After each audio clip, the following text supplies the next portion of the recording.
I remember the glory days. The getting on the bus for 20p and when day travel cards were 150 days. Days of relative peace. Houses were affordable and so was food. Things weren't perfect, but they were good. Well, better than today. So I remember the glory days that now seem a far cry away, or maybe just a vote away.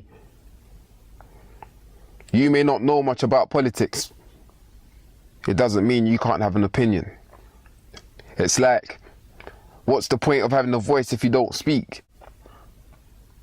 Similarities in each party are apparent, but they have different policies that can help or worsen your situation. So saying you won't vote because they're all the same doesn't make you sound deep, it makes your point weak. It's time we understand with every decision we make, we write a page or two in history. One which 20 years from now in every school and history class your children will study. How then can we choose to be indifferent? They say politicians lie, and that's true. But all people do. Numbers don't. You can check the stats. Racial, religious harassment and violence has increased under the current government. Claiming they wanted to get us out the financial black hole the other government got us in. So they tripled tuition fees. Yearly there's a rise in transport fees, a rise in rent and rise in prices of properties. I look around and still see darkness. I look up and down and I'm still in a hole. A worse one.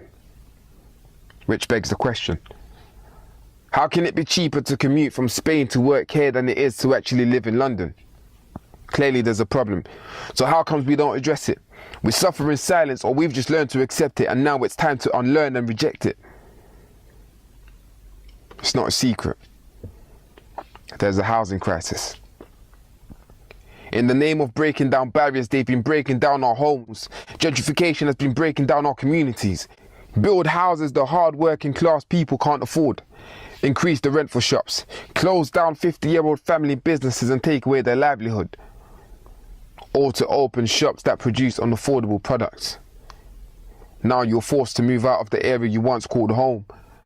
Start again in a new city where you are racially abused. I'm unamused at the clown acts that this Conservative government has been doing. We can't say Labour has always been perfect. But we can admit they haven't made the working, the middle class, the poor, the disabled and the homeless feel worthless. They at least show signs of care for the downtrodden and the helpless, unlike the Conservatives. We are in a position where we can possibly lose the NHS. While being forced to retire in our 80s. UK slowly morphing into the USA. The land of the free, where no one is free unless you got money. I'm sorry. If you ain't paying attention to these elections, why bother study or work? Because clearly you don't care enough about your future. Some of you are too focused on The Only Way is Chelsea or on trying to catch the beat when dabbing to Future. Most of the shows you watch on TV are happening right before your eyes. How long is it going to take before you realise that you are part of it and you can't change the channel? Some of you wouldn't pay attention unless I write it down like rhymes. Don't shun the words I speak. At least once a week there's a new scandal. Gradually we're seeing the fall of this great empire while they're trying to teach us how to get away with murder. Their private practice has been made public. As they've tried to wipe out places off the map. If we don't vote for change, there will be no brighter days, just grey. I can feel it in my anatomy. Let's trust the signs, nature, the calendar. Naturally, June marks the end of May. And she's aware of this, hence why she set the date. On top of that, she doesn't want to debate. Could the signs be any clearer? She doesn't want to be there. So how can this be fair to her or for us? To have a leader who doesn't want to lead. A leader who doesn't seem to care. How can we believe someone who backslides back on their words more times than Michael Jackson ever did doing the moonwalk? How can we believe she's fit to guide us?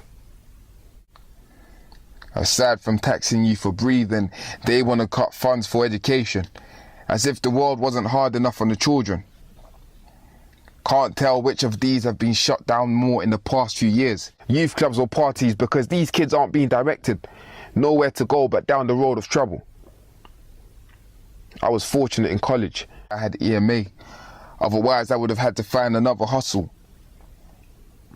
And then we wonder why there are more kids dealing on the street corners, because they got nothing to do. Time is money and they got no money, so they spend their time there to make money. Some help their parents with it. And the government say we have no money to help our young ones. Somehow we have enough money to fund wars and kill other people's children, while our own children are waging war in our streets and killing themselves. The Liberal Democrats had potential. But since they caused the biggest act of treason since Guy Fawkes, they caused a stir. That didn't go too well with young voters. And there were some fireworks. Since they lost our trust in the 2011 elections, between them and the Conservatives, there should have never been a coalition. Truth is, now there are only two big dogs in the race. I urge you to choose the lesser of two evils. So here we are. The ultimate boxing match. Theresa May, the Iron Woman wannabe, stands in the blue corner. In the red corner, Jeremy Corbyn, the frontline soldier. Warrior for justice and equality. During the referendum, we were misinformed. Decisions were made that perhaps some regret. Now this is a chance to make amends. To straighten the crooked lines we drew. Young people and older people alike. Consider your future. And most importantly, your children and the next generation. Read the manifesto so you know what you're voting for. Fool me once, shame on you. Fool me twice, shame on me. They say the writing's on the wall. Conservatives winning. And I say it isn't over until you vote.